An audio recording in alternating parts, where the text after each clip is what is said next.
Don't be afraid to fail. That's where the true learning is in the failures. It's not in all your successes. You're like, oh, look at that. That worked out. Guess what? That's going to work out one time out of 100. Right. You're listening to Hearts of Excellence, brought to you by Majestic Care, where real stories from long-term care come to life. Today we are joined by Paul Pruitt, the CEO of Majestic Care, as well as Brandi Thompson. Brandi's journey in senior care began in 2011 as a physical therapy assistant, but it didn't take long for her passion for leadership to shine through. She completed, in the midst of COVID, a trial by fire that shaped her as a leader. In 2022, Brandi became the executive director at Majestic Care of Newburgh, where her heart for residents and her drive for excellence have made her a trusted and inspiring presence.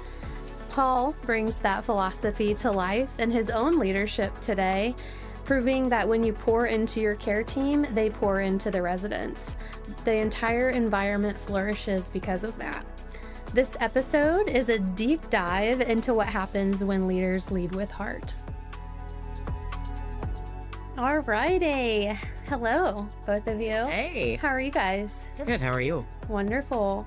Well, thank you for being a part of this podcast today. This is our first one. Very excited to kick this off. We're so excited. And today we have a really great conversation that we're going to have, and I'm excited for our listeners to be a part of it. Thank you so much, Brandi, for being here with us today as our guest, our very first guest. Absolutely. I'm honored. And of course, thank you, Paul, for being here with us. I want to kick off this conversation, Brandi, to you. What initially inspired you to pursue a career in senior care? So I actually, when I was in high school, I was on the volleyball squad, and I ended up tearing my meniscus. So I had to go to physical therapy. So that's how I kind of got started in physical therapy. And then we had, back in South Dakota, we had a small little community nursing home there. And all of your friends and stuff worked there. And I was like, go to do physical therapy. And then it just made sense to transition into the nursing home. From there, you meet all of these grandmas and grandpas that you're used to watching support you and cheer you on. And that's really where my drive for the geriatric population kind of flourished. And then moving here from South Dakota into Indiana, I went to New Harmony, which is also a very small town. And the nursing home had about 60 residents there. And it was just kind of almost like coming home. Yeah. And so then transitioning to Majestic Care is really where I feel like I found home. When was your aha moment of, this is my calling, this is what I'm supposed to be doing? I was actually doing home health. Okay. And this lady, she was so grumpy. And every time I went in, she just had this huge smile. And she's like, oh, you're here. You're here to help me walk. You're here to help me. And that was really the moment that I was like, you know what? This is what I'm supposed to be doing. I'm here to help. Mm-hmm. I've always been kind of that helper and the oldest child where you're taking care of everything and you're taking care of everyone.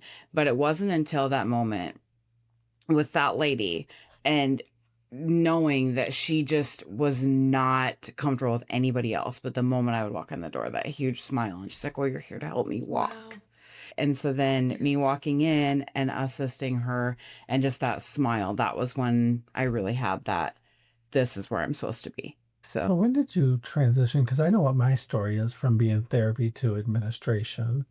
Because again, I remember there was this pivotal point where it was hard to give up the patient side. Because again, the caring, the walking, the strengthening, all of that, the hands-on. Right. To where once you see the desk job. But when was that moment for you? Honestly, administration was never on my radar. Nor mine. And then, I moved to Indiana, and my administrator at the time, she said, you know what, Brandi, I watch you with our residents. I watch you with our staff. I've been here for 30 years. She said, I'm going to retire soon, and I want you to take over for me.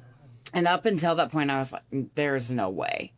And it was her belief in me that I would be a good person for that role that actually kind of pushed me into that role, because I knew that I was always there to help the residents and to help the staff there. You know, I was always the first to be on the floor if they needed something, especially our aides, our CNAs, our nurses.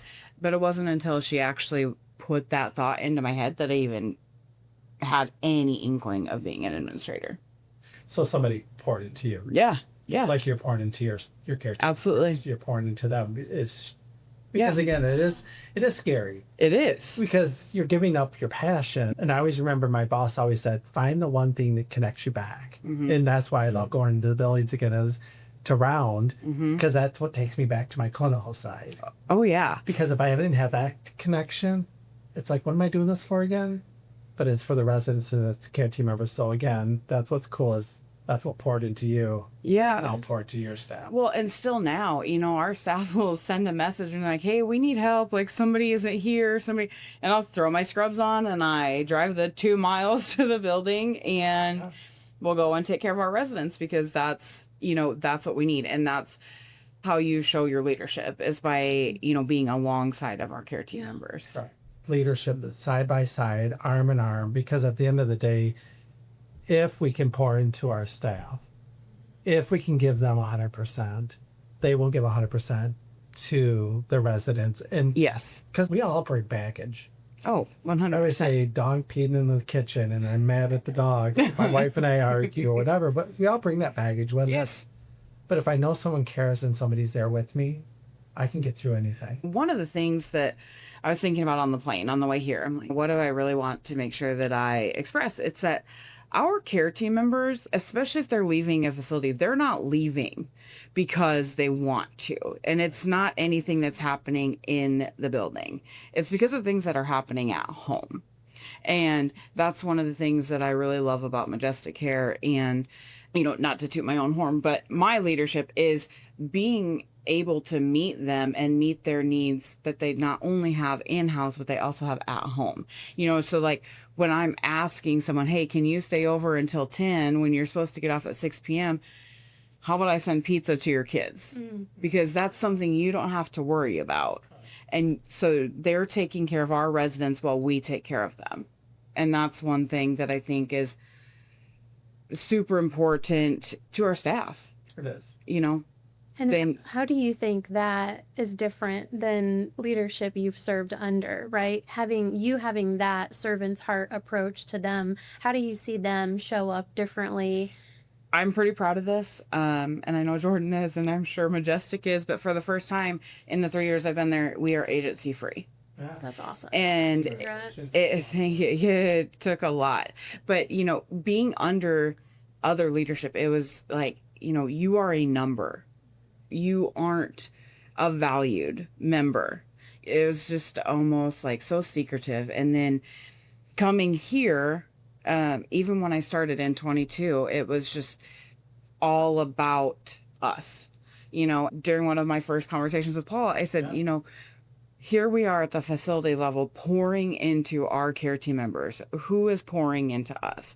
And I credit Paul this, because when Paul and Dave came on, it was like that was when we started seeing that people were actually pouring into the leaders that are leading in the facilities. Yeah. Whereas prior to that, it felt like we were just, as leaders, as executive directors, as a management team, we are pouring into our care team members, but it felt like nobody was pouring into us.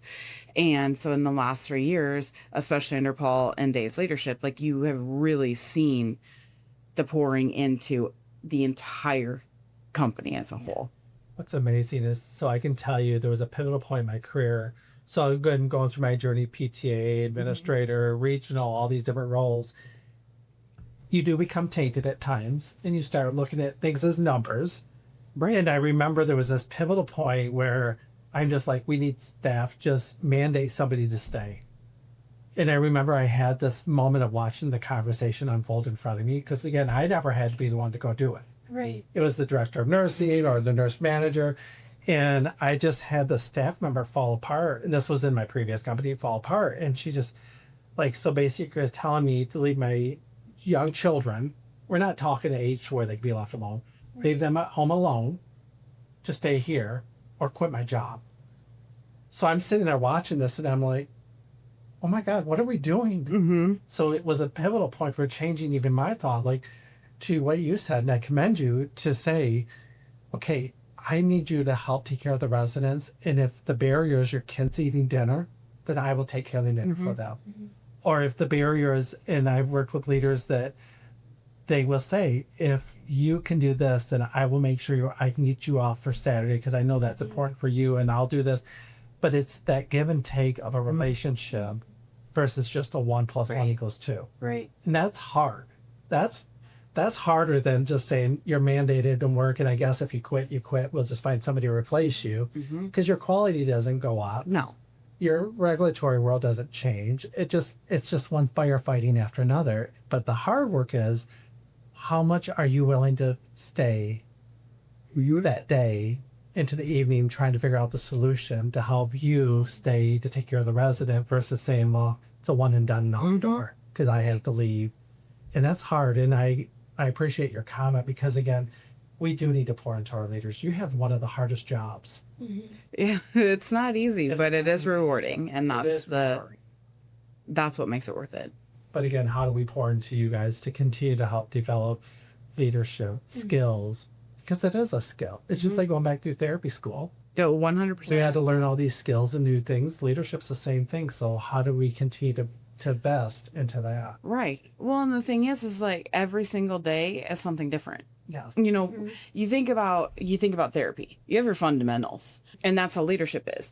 How is what I'm doing today, whether it be requesting this person to stay, how is what I'm doing today impacting them and improving their lives? Correct. And that's what we're doing as leaders, you know, at the facility level, at the, you know, corporate level, at all levels of the company, is finding these little pieces that are impacting in a positive manner, you know, and that's the benefit, and that's how we lead.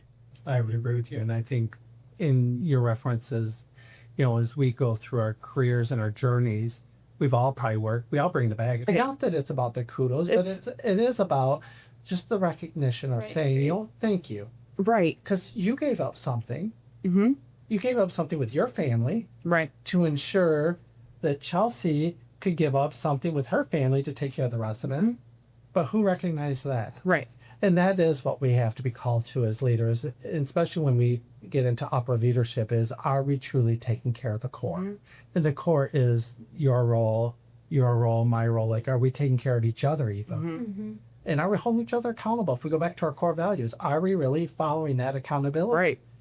I mean, even at one point in there, I was crying because it's just the weight of leadership is so heavy sometimes. Yeah. And the thing is like Paul said, it doesn't need to be, oh, you know, you're doing a great job. You're doing a constant thing. Right. But just someone recognizing that one time and just saying, thank you. Yeah. That's all it is. It's a thank you. Like, thank you for doing what you're doing. Thank you for the sacrifices you're making. Thank you for being there.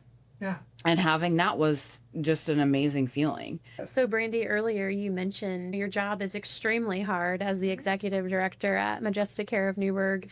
However, it's rewarding. It is. Tell us a little bit more about that reward you feel. So, okay, most recently, so what we request that our care team members bring their school supply lists for their kids. Wow. And every single year we purchase their school supplies. This year I had a little girl and she came in and she had just started kindergarten.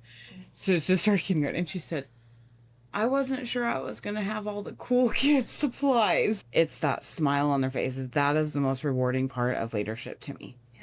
And it comes from just random places, like this little tiny kindergartner, you know, and then our care team members have a couch and they just come and sit on it and they just freely share anything. And so being that person that they feel comfortable going to is also, you know, just amazing because you have that comfort, you know, knowing that you are someone they're not intimidated by and they can honestly and openly tell you things.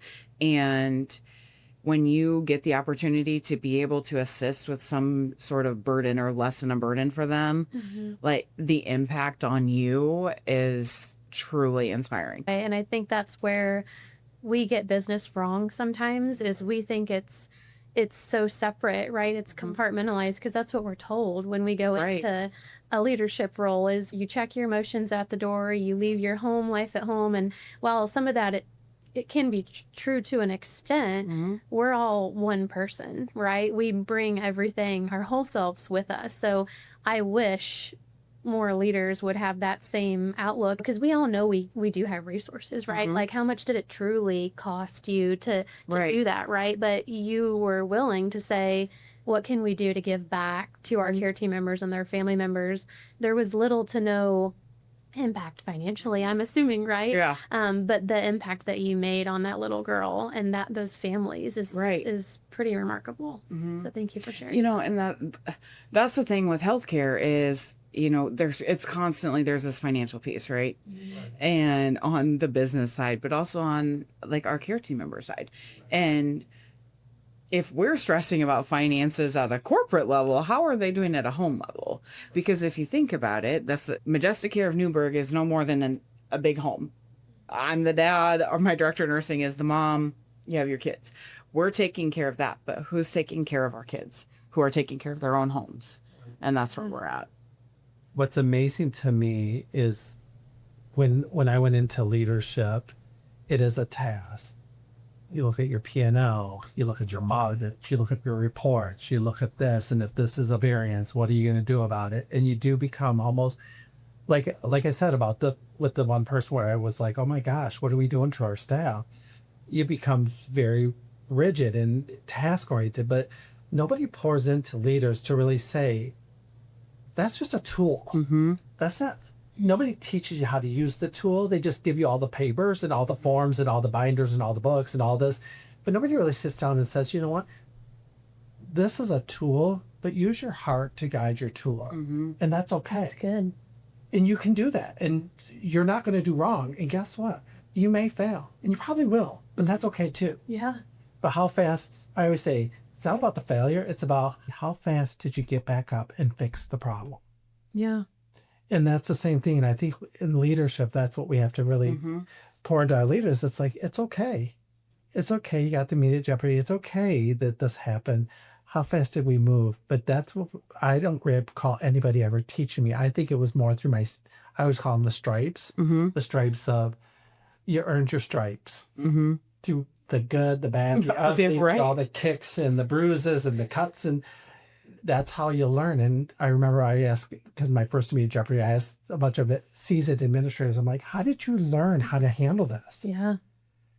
And they're like, and I was telling them what happened. They said, oh, you finally got your stripes.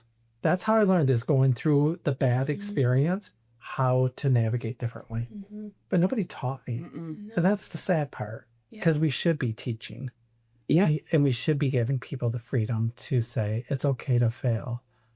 Because I don't know about you, but in therapy, we weren't given freedom to fail. No. Hit your body. You get 95% productivity. You don't have time to pee. But that's interesting that you said that, because actually, if you recall, the first time you met me was right after we got our first G. I had never taken a G tag in my life. Yeah.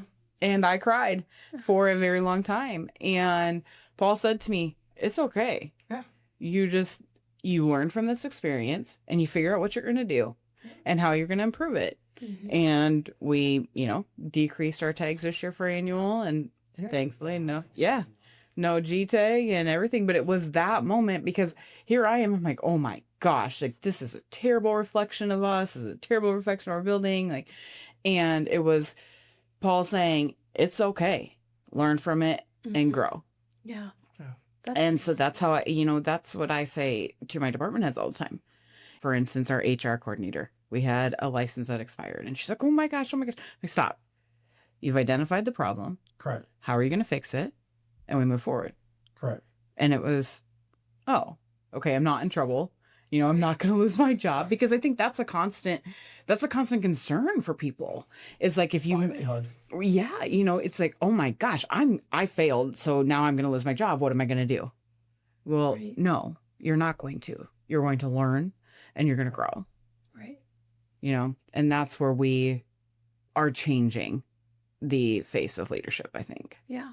So what would you tell a new, let's say there's an administrator in training coming in to take on long-term care as an ED. What would you tell them? Do not ever take your day too seriously, because it will stress you out every single day. There is going to be a new stressor. Do not take it too seriously. Because I would be at work at 6 a.m. and I'm leaving at 11 because I think I have to do everything all at once. No, you don't. You take it day by day. You prioritize. Don't be afraid to fail, because you have to. You have to be. That's where the true learning is in the failures. It's not in all your successes. You're like, oh, look at that. That worked out. Guess what? That's going to work out one time out of 100. Right. Oh my God. So learn from your failures.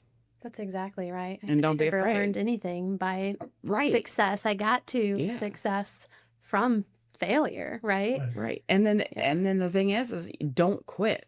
You fail once, don't quit. It's funny because I'm on this, and I don't know if you are, Paul, but on this administrative forum on Facebook. And so many on there, like, I'm getting out. But we don't need that. We don't need you leaving the profession. We need your heart leading the profession. Well, if you look at it, the sad part is, though, that people are getting out because we've bastardized the industry. We have. And there is a fear factor in leadership about, because it is my livelihood. Mm-hmm. It's how I take care of my family. Yep. And there's this fear factor if you get in immediate jeopardy that you'll be let go from your role, or if you get a G, you'll be let go.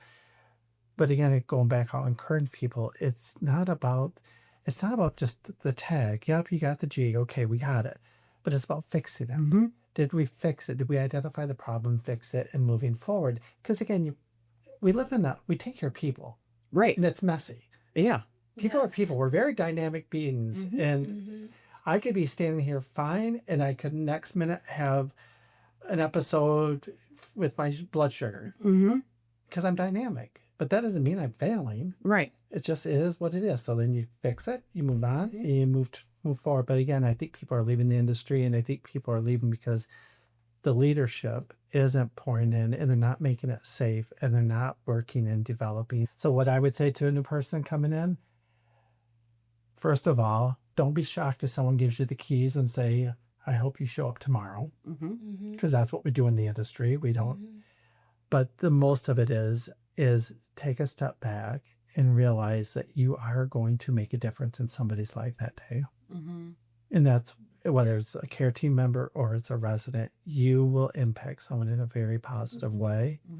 And that to me is the biggest joy, when you know that you've actually, whether it's help someone walk, or you were able to say, thank you, I was able to go home and be with my kids or my spouse or with my family, or I was able to go on vacation and not worry about those. Are huge, huge wins in my book. 100%.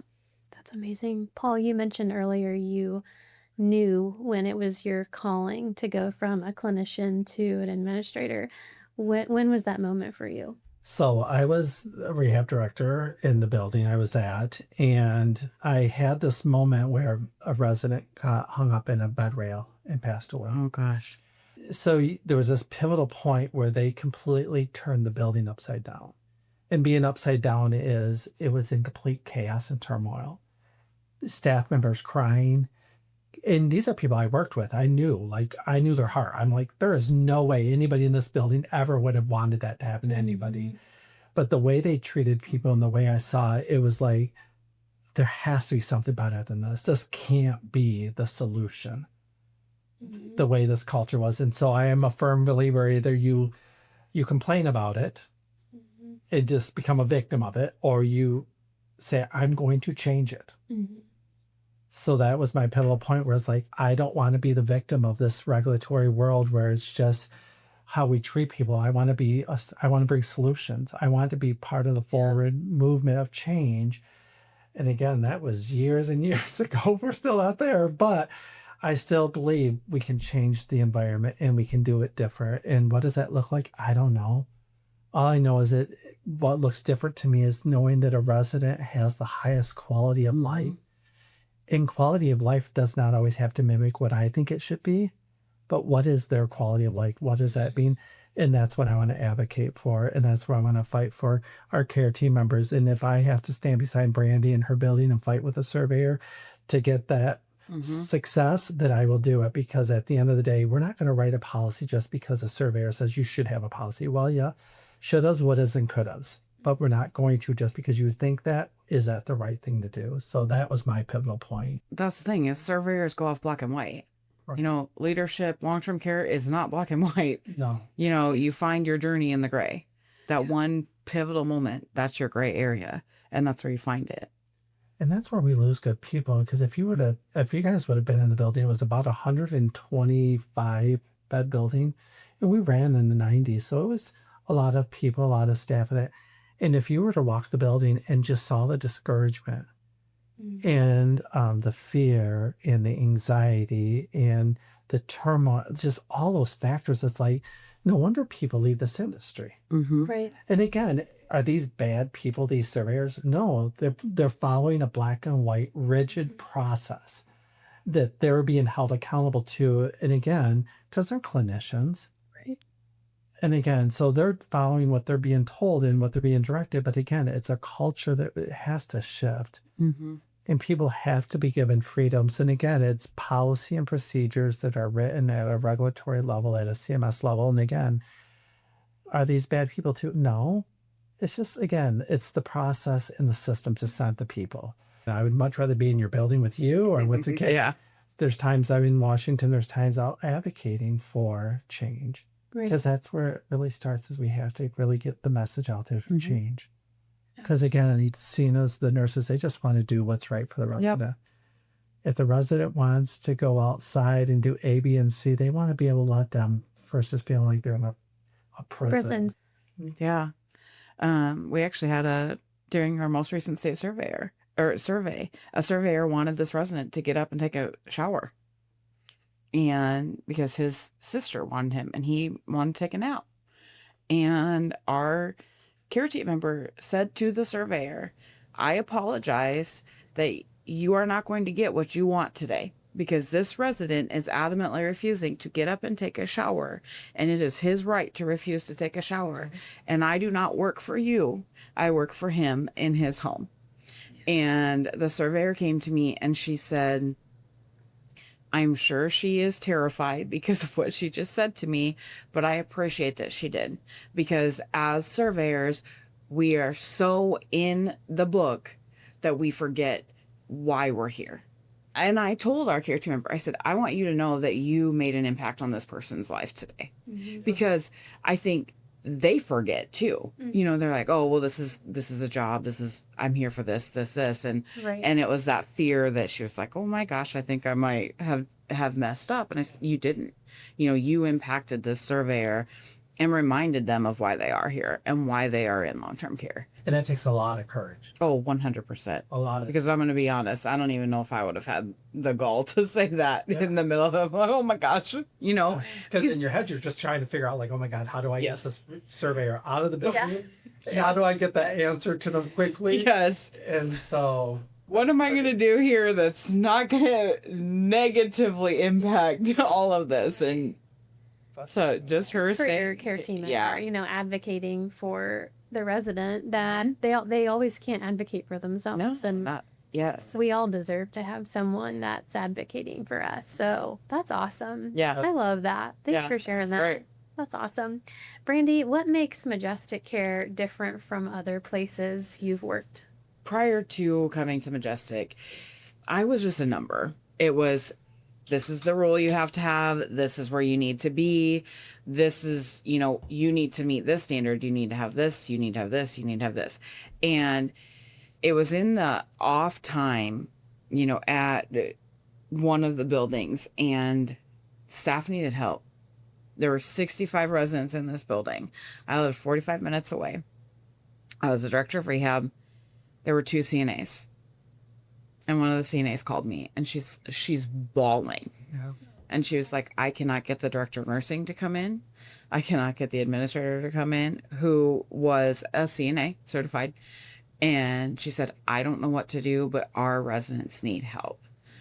It was 2:00 in the morning, and I got dressed and I came in, and it was at that point where I said to myself, there has got to be more. Mm-hmm.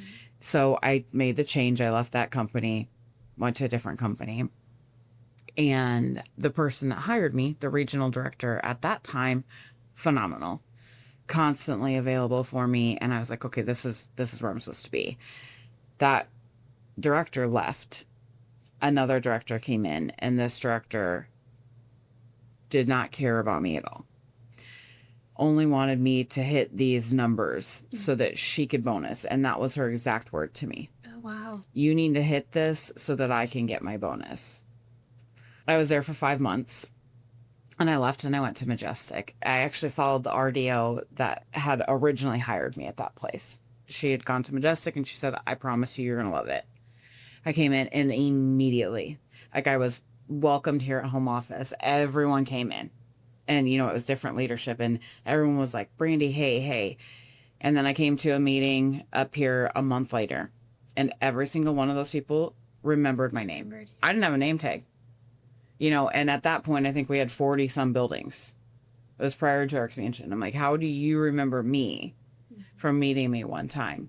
And so that one small thing, it seems insignificant, but I was like, okay, they know who I am. And then, so I started there in May. Then in March, I got this huge bouquet of flowers for Administrators Week. I got nothing from the previous companies for any recognition. And it's not about the gifts. Like I said, it was just the small, seemingly insignificant things that make Majestic different. Because Majestic actually cares and actually remembers. And like, you know, Paul saying to me, it's okay to fail. Right. Learn from it. The different incentives and things that we do. When we first started, we had the mobile phones. And a lot of our care team members are worrying about how they're going to keep their cell phone on so that they can get a hold of their kids or they can come into work. The attendance bonus, we had that. That was different than what other companies were doing. And then it was... At one point, Jordan, who is my regional, said to me, do what you need to do to retain your staff. You know, just pour into them. Meet them where they need to be met. And because that is what Majestic is about. And Majestic is a very team environment. It's not one person. Like, it's not Paul doing all of this. It's not Chelsey doing all this. It's not Brandi doing all this. Right. It is the entire team coming together and making an impact on our residents. And that's how Majestic is different. Human connection is what's most important to me because, again, I found I'm very relationship-based. That's why I love the industry we're in, is because it's all relationship-based. It's not just a widget like in a hospital, like you're 3 days and you're out the door. It's truly about the relationship. For us not to know our leaders and not to be able to connect with them and be able to make sure we're having those connection points. And I think that balance of do what's right for our care team members in the business model is so hard. It's so hard because it's like your brain's telling you, like, okay, what was my P&L last month, and what was this, and how much do I have to spend? There is that tug of war of how do you do this, and I love it. But it's hard. It is. It's so hard. Yeah. It is hard. I've worked closely with Brandi through a few initiatives, and I'm super grateful for our time together. I just adore you. Here at Majestic Care, our brand promise is excellence. And, you know, Paul alluded to that truth, right? That the business model and the human side, combining those two can be very challenging at times. That's something you do really, really well. I see both of those with you and your care team members, but I also see how you do keep that excellence at the forefront, right? Because that is hard, right? One thing Paul said a while back is you have to ask yourself, did I give excellent care today? Yes or no? Yeah. And I think that's the solution right there, because if you can't say yes, then you know, you're letting the residents down, and ultimately you're letting the care team members down as well. So great job doing that. Thank you. Takes me back to, are we doing that for every one of our residents? And then are we doing it for every one of our care team members? Because at the end of the day, if we're doing that, then I know I could put my head on my pillow at night and I could say, I did a good job today. I want to be able to stand in front of my wife and kids and say, I know I did a good job today. Yeah. Because they're my accountability. Do I feel comfortable for my son and my daughter that they know that their dad spends time away from them? Is doing it for a purpose versus just a paycheck. Thank you for sharing that, Paul. Yeah. Brandi, what does excellence mean to you in the context of caregiving and leadership? So, kind of piggybacking off of Paul, I would say, making an impact in someone's life, even if it's my own that day, is excellence. And I mean that in, like Paul said, seeing this person, right? You're seeing this man and you're questioning, is he free? We provide excellence at Majestic through person-centered care. That's not just our residents. Yeah. That's every person in our center. Our staff, myself, my team, our residents. Did I make a positive impact in someone's life? Did I provide that excellence? Did I make someone's day or life or being or moment better? That's where the excellence lies. Did I make an improvement? Or did I negatively impact them? Because if I negatively impact them, I didn't do my job. Yeah. And as a leader, you have these days where I have to be the tough guy today. Yeah. We have to give a corrective action. But am I also educating in that moment? Is it just negative, or am I spinning it to a positive where it's a learning experience? It's something that they're identifying. We've identified this. Now, how are we going to correct it? And so every single day, making a positive impact on someone's life, that is excellence. Is there anything else that either of you would like to share? Anything else at all? The only thing I would say, because you referenced our mission statement, and two things. I remember being, I think it was for our dementia training. It was. For our life stories. And I stood up front and I said, who can give us the mission? One, Brandi could. I remember and it that. wasn't having to have it on cheat sheet, so she knew it, so thank you. The other part I really appreciate is it's we.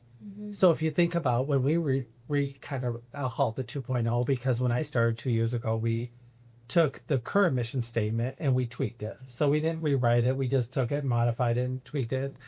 I remember when we got to that point through the hearts of our care team members, that next word was so pivotal for me because it was, I think the word was originally supposed to be they. Oh. Well, but I'm a they. Right. It's not just they, it's we. We all are care team members. We all are in this journey together. And Majestic as a whole didn't get there just because of me. It was from a whole team of people that are smarter than I am. And I know that. And that's the thing, like as a leader, you have to be knowledgeable enough to know that you are not the most knowledgeable person in that room. Yeah.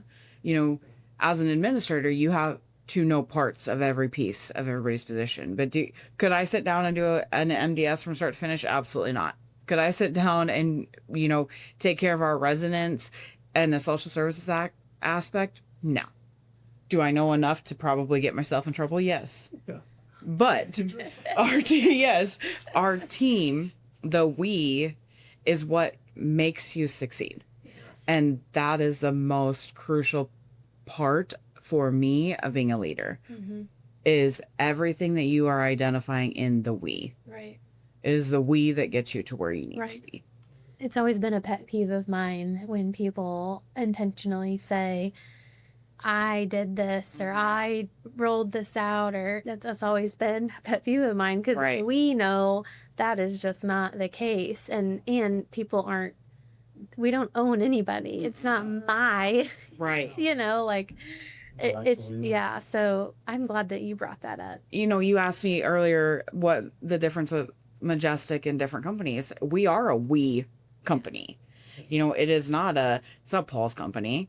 It's not David's company. It's not, it's our company. Yeah. We succeed together. And like even our organizational updates, that is a crucial statement that is made every single month after month. It's, we are improving. What are we doing to make this impact? How are we moving forward? It's never, I am doing this, or, you know, one singular person is doing that. It's we. Right. Thanks for listening to Hearts of Excellence. To learn more about becoming a care team member or how we can support your loved ones, visit majesticcare.com. And don't forget to follow and share, because every story deserves to be heard.